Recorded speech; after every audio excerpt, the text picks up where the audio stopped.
অঙ্কটা হচ্ছে সংখ্যা রেখা ব্যবহার করে নিচের যোগফল নির্ণয়। ঠিক আছে, এখানে ক নম্বর প্রশ্ন একটা রয়েছে 9, এটা কত বলো 9 প্লাস মাইনাস, এটাকে আমরা প্রথমে সংখ্যা রেখায় বসাবো, তাহলে আমরা ব্যাখ্যা করে লিখবো। ঠিক আছে, দেখো কিভাবে করে, সবাই একটু মনোযোগ সহকারে দেখো। প্রথমে আমরা একটা সংখ্যা রেখা অঙ্কন করবো, একটা সোজা একটা দাগ দিব। প্রথমে কি করবো, আমরা সোজা একটা দাগ দেব। এরপরে এই রেখার মাঝ বরাবর আমরা এই মাঝ বরাবর একটা শূন্য বিন্দু নিব, মাঝ বরাবর কি নিব, একটা শূন্য বিন্দু নিব। এখন প্রথম দেখো এখানে এই সংখ্যা রেখার ডান দিকে যেগুলো সেগুলো প্লাস লিখবো, বাম দিকে সেগুলো কি হবে মাইনাস লিখবো। এখন আমরা সংখ্যা দেখব, প্রথম সংখ্যা কি আছে স্যার? প্রথম সংখ্যা 9, 9 এর কি এটার আগে কি আছে, প্লাস চিহ্ন আছে নাকি মাইনাস চিহ্ন আছে? প্লাস চিহ্ন আছে, প্লাস মানে কোনো চিহ্ন না থাকলে সেটাকে প্লাস ধরতে হয়। তাহলে প্লাস হলে আমরা কোন দিকে যাবো, ডান দিকে যাবো নাকি বাম দিকে যাবো? ডান দিকে যাবো। কয়টা ধাপ? 9টা ধাপ যাবো। 1 2 3 4 5 6 7 8 9। এবার আমরা লিখবো 1 2 3 4 5 6 7 8 9। তাহলে শূন্য বিন্দু থেকে ডান দিকে কয় ধাপ অতিক্রম করছি আমরা স্যার?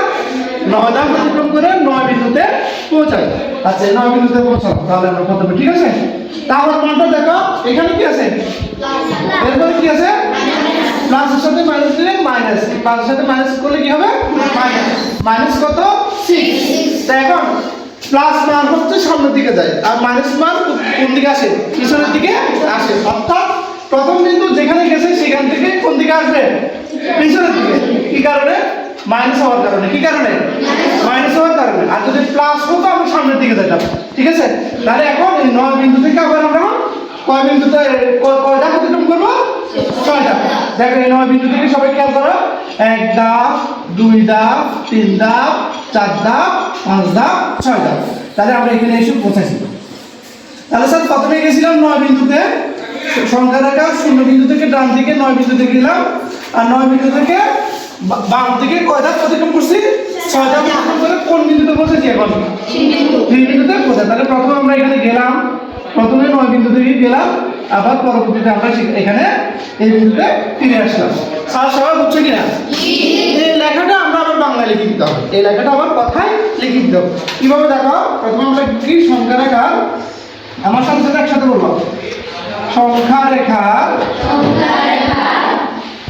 শূন্য বিন্দু থেকে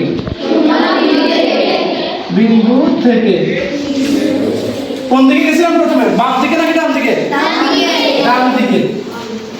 ডান দিকে স্যার কত ধাপ অতিক্রম করেছিলাম? 9 ধাপ। ডান দিকে 9 ধাপ অতিক্রম করে 9 ধাপ অতিক্রম করে কত বিন্দুতে গেছিলাম প্রথমে? 9 ধাপ অতিক্রম করে কত বিন্দু? 9 বিন্দু। 9 বিন্দুতে পৌঁছায়, 9 বিন্দুতে পৌঁছায়। আচ্ছা এরপর দেখো, এবার আবার 9 বিন্দু থেকে এরপর 9 বিন্দু থেকে এবার কয়টা অতিক্রম করছি স্যার? 9 বিন্দু থেকে কয়টা অতিক্রম? কোন দিকে, ডান দিকে নাকি বাম দিকে? বাম দিকে। তাহলে বাম দিকে কয়টা অতিক্রম করছি স্যার? 6 ধাপ অতিক্রম করে, -6 লিখতে সমস্যা নাই, 6 ধাপ অতিক্রম করে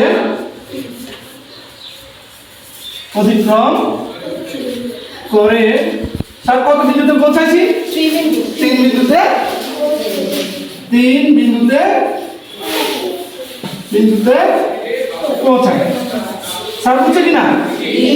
বুঝছো কিনা? আচ্ছা এরপর দেখো, এখন আমরা এই দুইটা আমরা কি বের করবো, যোগফল বের করবো। দেখো কিভাবে, এখন 9 প্লাস -6 এর যোগফল সমান, দেখো যোগফল, তাহলে এখন 9 প্লাস মাইনাসে কি স্যার? -6। তাহলে 9 থেকে 6 গেলে কত স্যার? 9 থেকে 6 গেলে কত? 3। তাহলে 9 থেকে 6 গেলে 3। তাহলে এখানে আমরা যোগ করছি কত আসছে? একসাথে বলো। আর সংখ্যা রেখার মধ্যে আমরা আসছে কত? 3। একবার গেলাম আবার আসলাম, আসছে কত 3, তাহলে আমাদের এটা উত্তর মিলেছে। এভাবে সংখ্যা রেখা ব্যবহার করে যে কোনো রাশির যোগফল অথবা বিয়োগফল এভাবে নির্ণয় করে। তোমরা কি বুঝতে পেরেছো? সবাই বুঝতে পেরেছো? আর কোনো প্রশ্ন আছে? না। ধন্যবাদ সবাই।